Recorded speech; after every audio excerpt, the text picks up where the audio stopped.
No. Yeah. Okay. Cool beans. Hello. Welcome back to Science. I'm super excited that you are here today for day 3 of Science at Home. So we started with our mummification process all the way back on Monday. Raiden says hi. Oh, hi, Raiden.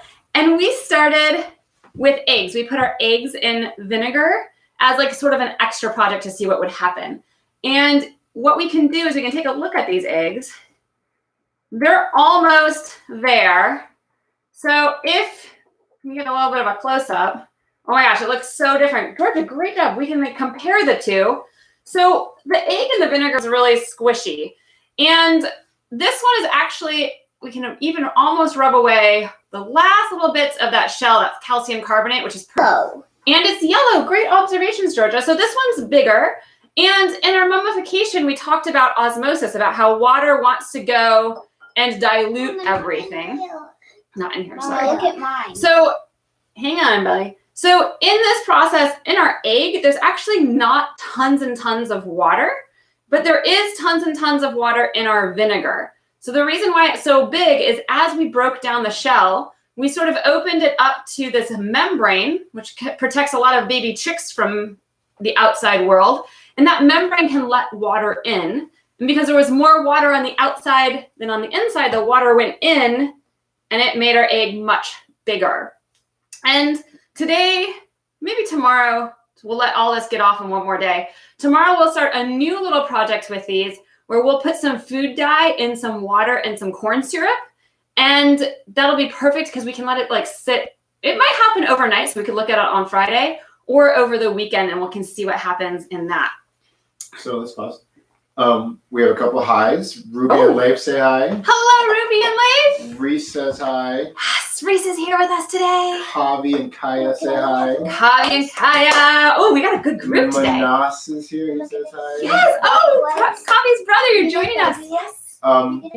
Can we tell parents what supplies they're going to need? Yes. So, hang on 1 second. I'm going to get a baby wipe here. Lila says hi. Hello, Lila. I'm curious if, Lila, and if May is here, and Amelia. May's here. May just said hi. You guys, and Griffin, if Griffin's here, you guys are all some of my older kids. So you guys are going to have a separate challenge today. And this is perfect because we're going to talk about what we need.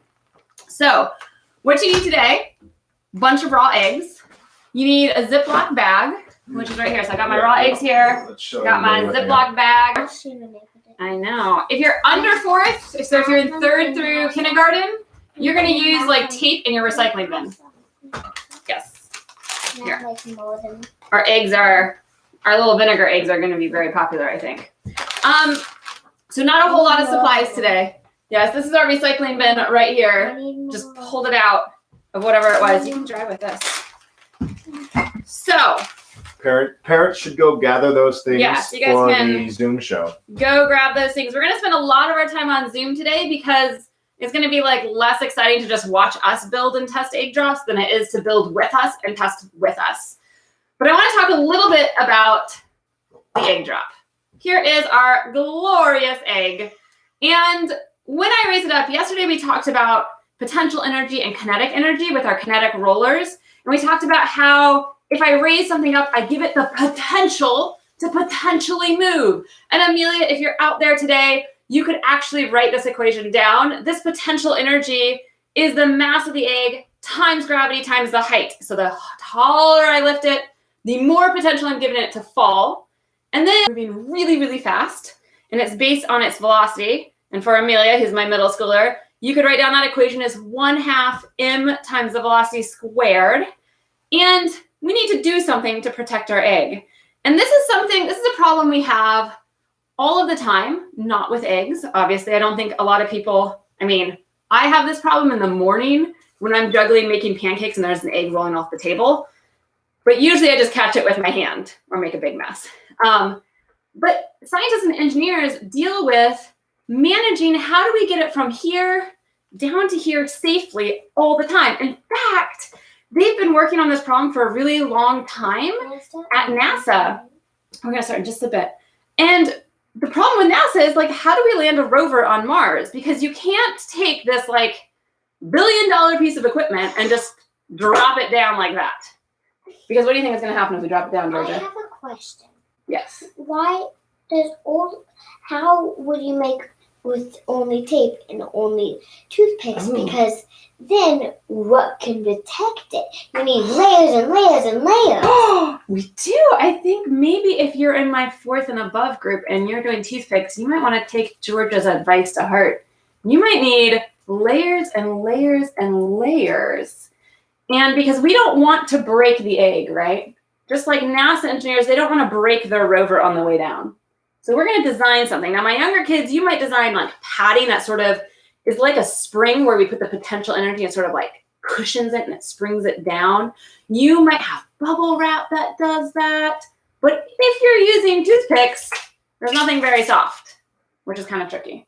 And what we need to do is we need to take all of the kinetic energy right here, because it's going really fast right there. We need to take all that kinetic energy and we need to somehow switch it into a different type of energy other than the energy that's going to go into breaking the egg. So like if I take this egg and I drop it in my hand can go down. It can sort of make a nice soft landing. I heard something. I felt the force on my hand. So it went into my hand. The energy went into my hand and went around. If I just drop this egg, oh man, like now I have an egg mess. Because what happened was I didn't protect it in any way. Gosh, it's always fun. But you'll notice all the energy from that speed of the egg, it did go somewhere. It went into breaking all of these bonds of the egg. And then it went to smashing the egg and changing the conformation of the egg. The energy has to go somewhere. We don't get to just delete the energy. So when you're designing it, you want to think about, oh man, where am I going to put the energy at? And that energy, again, it might go into bubble wrap. Or if you're using toothpicks, you might put your energy into breaking a toothpick instead of breaking an egg. Georgia would like to try breaking an egg. Go for it. Go for it. And destruction and broken bonds and changes in conformation as the egg that I dropped from higher. Isabella would like to drop too. And Daddy, it looks like we have a Zoom waiting room where people want to get in. So Isabella can go higher. And let's drop that egg. Wait, let's not hit Georgia though. She's gonna go real high. And we're gonna see what the egg looks like from real high. Ooh, make sure it hits over here though. Okay, go. All right. Ooh, now this one we went really high and the egg splatted everywhere. So we converted some of the energy into moving part of the eggs out. We have this huge Bellies did not break here. That's cool. Yes. Belly's yolk didn't break.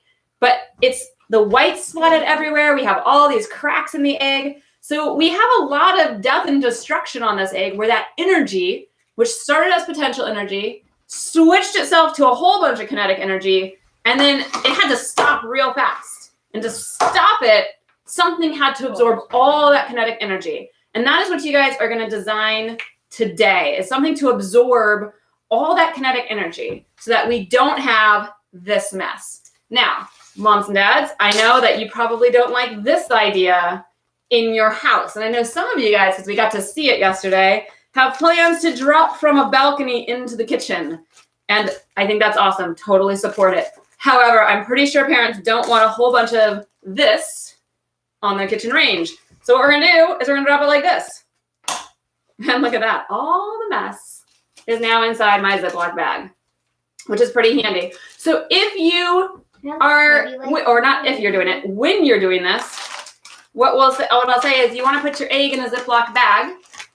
And step one will be sort of tape down your Ziploc bag around your egg. It gives you kind of like an airbag, which is awesome because that can absorb some of that energy and change that energy so that your egg gets a nice cushioned, soft thing. Because what we want to do is instead of having it stop instantly, we want to stop it slowly. We want to extend the amount of time it takes to stop that egg.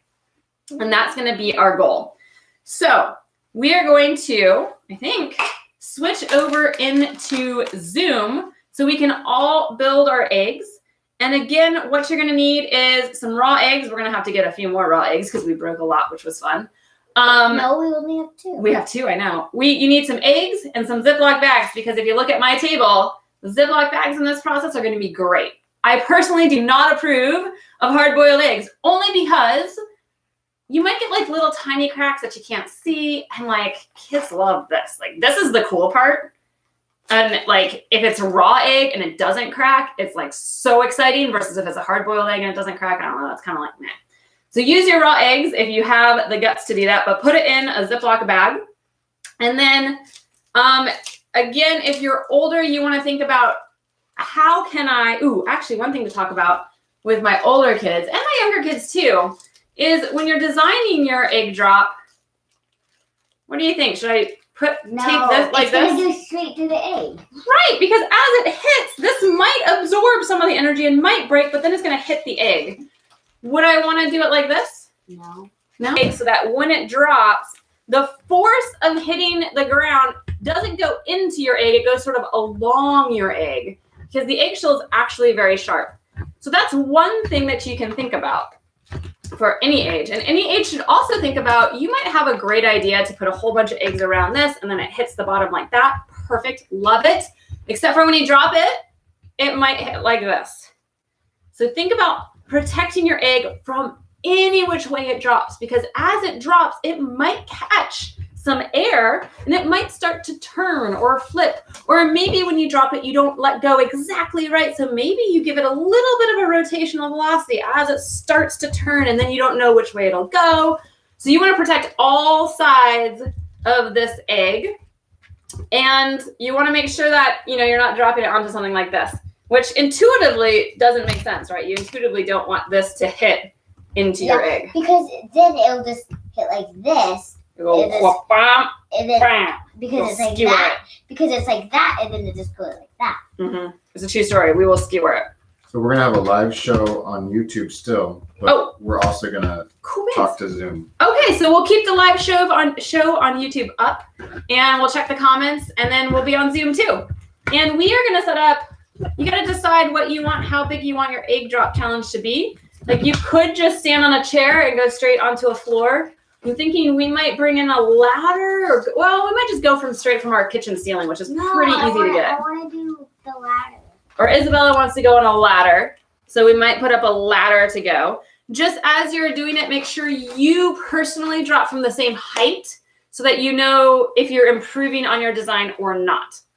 Because that's something that you should expect. You should expect to fail on this. You should expect that your first one doesn't work. If it does work, great job. Awesome. I do want to see it. If it does work, what you can do, like for younger kids, you might have a huge project that works great, which is awesome. That's a great starting point. But like when we send that rover up to Mars, we cannot send it into whatever size capsule we want. We don't have like a massive spaceship to get that rover to Mars. We have like certain size constraints. So they have a very small, compacted thing to land that rover on Mars. So if you solve it with like a really big item, you could try to make it smaller and solve it in smaller and smaller pieces. And that might include cool things like a parachute. Like when we land the rover on Mars, we use a parachute. But there is a big problem with a parachute on Mars, and that is like a parachute on Earth would totally land our rover on Earth. Sorry, we're like scraping our eggs onto the floor right now for some reason. No, onto the plate. Onto a plate, good. But on Mars, it doesn't have as much of an atmosphere, so the air is not as thick on Mars. So your parachute, it's like you have to use a parachute because you got to slow yourself down some, but it's not going to slow you down enough. So you could put a parachute on your egg. You could mimic the initial Mars rovers if you wanted to. They use, after the parachute, they actually dropped it like a ball, and they had little airbags that opened up like balloons, and it would bounce as high as like 3-story buildings, and then it would slowly bounce and then roll and open up. And then on the newer ones, those ones were even more flexible. Hang on one sec, Georgia. They actually used something called the sky crane, where after the parachute, they just put rocket boosters on the back and landed it on rocket boosters like this. And then they craned it down. And then this guy went off. So those are other options.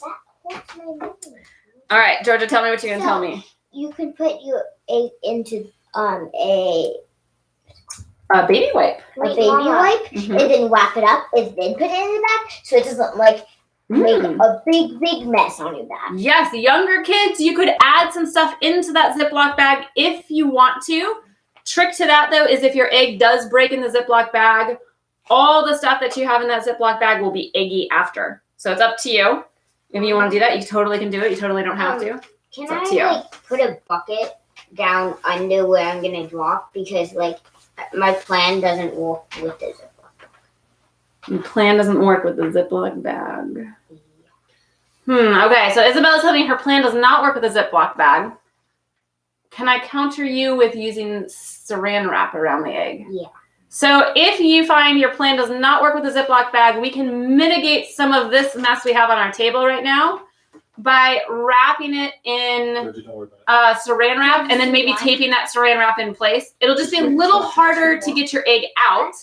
And in the egg drop challenge, you do not survive until you can pull your egg out of whatever it's in and have a naked egg and show us on the Zoom that your egg has survived. You've got to twirl it, just in case you're you have one beautiful side and then one massive hole. All right, so let's get building.